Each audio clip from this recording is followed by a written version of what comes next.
ولك عادل تقدر فينا؟ يا ستار استر وش طينا عقالي واصفى عليك عادل. يا رب دخيلك. هاك شيخ اروح وياك. امشي بسرعه. اصفى عليك عادل واصفى. عزب عيني جاي خليني اروح اقول لها. هاي وين هاي؟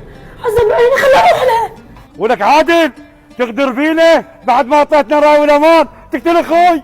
اسمع يا محسن، مو شان اخلف بوعدي وانا بريء من دم اخوك منا على يوم الدين. شايل كتل الزلمه ما عندهم ثار طلعتهم بس وياك. شيخ تعرفني كل زين، انا لو اريد الثار اخذه بساعته، بس هاي الوادم ما لها امان.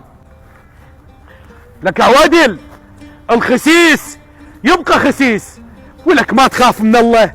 مو حرام عليك قتلت الزلمه، ايش راح تقول لربك؟ هذا من يحكي مصطفى؟ من باب العرب والعشار اللي تعلمناه من احنا، اذا موجود الابن يسكت ويحترم ابوه بالديوان. اكيد كل الاحترام والحب لابوي من رخصته، احنا مو بالديوان احنا بالبستان.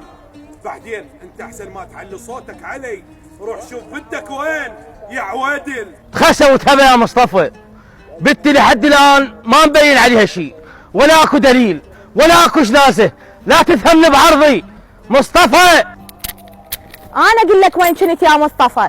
هاي منو؟ آية؟ هاي منو؟ آية. ايه اني آية بنت عادل اللي ابنك يعير ابوي بيه، وروح اسأل بنتك قولها آية وين كانت. مريم؟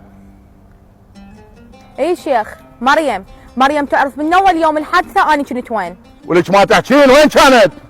ايه بويه آية يمي، آية كانت ببيتكم وبنصبتكم وانتم ما تدرون.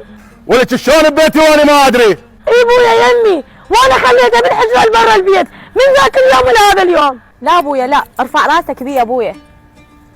بويا انا بنيتك مستحيل انزل راسك. بويا ارفع راسك وخلي عقالك فوق راسك. بويا وهذا شفني بيدك، اقتلني ورجع هيبتك بين الوادم. بس اقول لك شغله، حسام لا حسام ولا اهله الهم دخل بالسالفه. اجوني زلام غرب رادوا ياخذوني قوه، ذبيت روحي بالشط وعباتي شلبت ما ادري منو يا بويا. بويا حسام بريء. بويا جاهل له غرض. انا اقول لك يا اهل الغرض.